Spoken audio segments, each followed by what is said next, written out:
लाले लाल बा लाल कहानी ओह जगह पर छुटल बा। ग्रंथ के अनुसार शादी 4 प्रकार के लिखल बा। लव मैरिज, रोड मैरिज, मन मैरिज और कोर्ट मैरिज। लव मैरिज के करा तारा माई बाबू के तोहरे माई बाबू के ना सारा दुनिया की करतार भगवान भोलेनाथ मैया पार्वती का लव मैरिज शादी रहल हा। लभवे में तप रहल हा आ तपवे में लव रहल हा।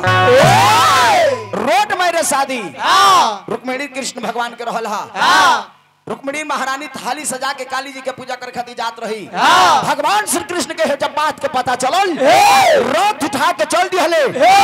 आमने सामने जब भेंट भइल पूजावा के थरिया नीचे ध दिहले आ कलैया ध के बैठा के लेके चट दौड़ गए।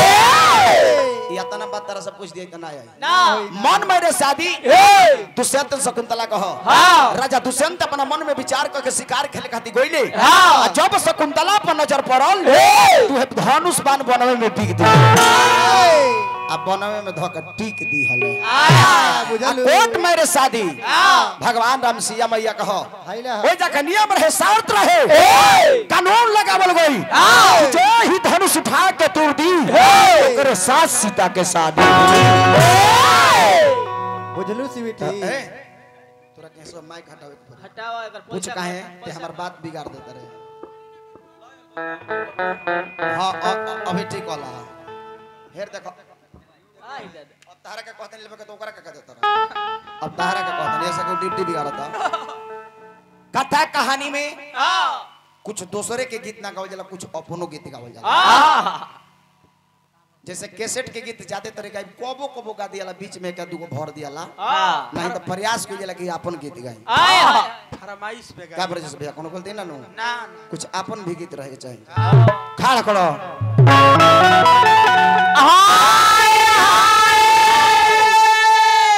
राजा जनक बंदी द्वारा ऐलान करावत रखे हे देश विदेश के नरेश लोग जो ही धनुष उठा के तुर दी ओकरे साथ सीता के शादी हुई।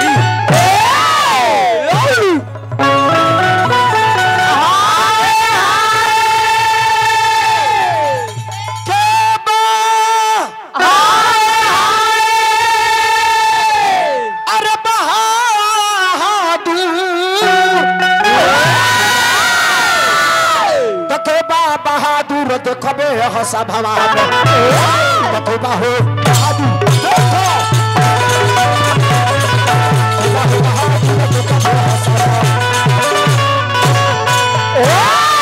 तके बाटे वीर जे धनुषा उठाई उनको से सिया जी को हो सजाई उनको से सिया जी को हो सजाई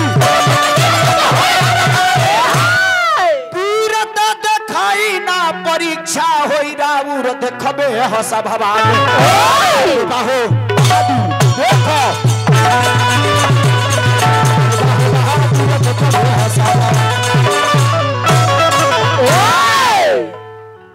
मानस के अंदर बाबा लिखले बने भूप सहस्र से कही बारा लगे उठावन डरई न डरा। बारी बारी से राजा लो लागता लो राजा लो जाता लो धनुष के छुअता लो तस मस नहीं के हो राजा जनक कपारे हाथ धले कहले के भाई आज हम जान गनी की धरती पर केहू वीर नहीं खे ई धरती वीर से खाली बिया अब जनी को मखे भटमानी वीर बिहुन मही मैं जानी का चाहू आसनी जनी जगरी जाहू खाना विध में देही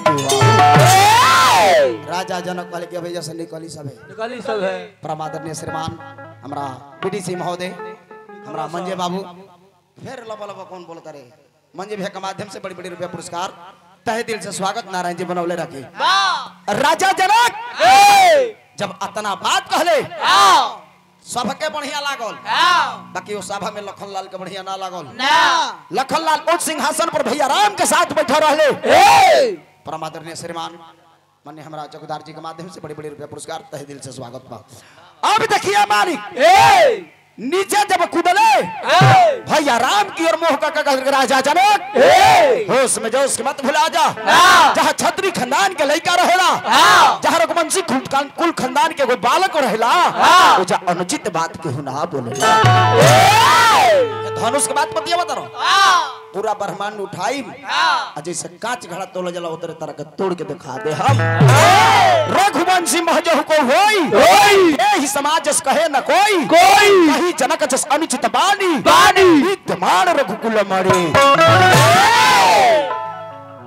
लाइन से चौपाई बोलबो हई चौपाई हई चौपाई 61-62 ना है 61-62 लगबू भूजा बेचे 25 रुपए में 100 ग्राम 10 रुपए में मदारपुर बाजार पर भूजा बेचत रहे।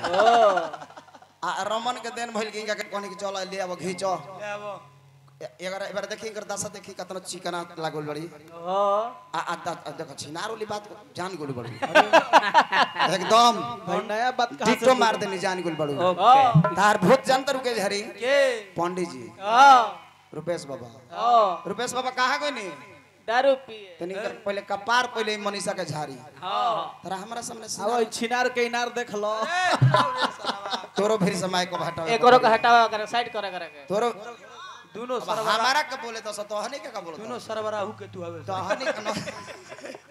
तोहनी के नत बोल सब उ लइका है से नेहाल उ बोल सकेले यहां लइका है बोल लेबे त उ लइका घर के लइका कुछ हो भाई बाकी देखो नेहाल तू कुल लोग बोलो बाकी हमारा बेंगवा के मत बोलो बेंगवा कर तो बोल तो का कहले तोरा के का कहले रे बोल ई कहता नीतीश बाबू के सार हां बोल अरे बोल बे हम बोले नु तेका माई को दिए हमरा से मार जानते नहीं का बेंगा के जानते नहीं का जल्दी ड्यूटी पूरा करा अपन हमू बनी 2/3 करो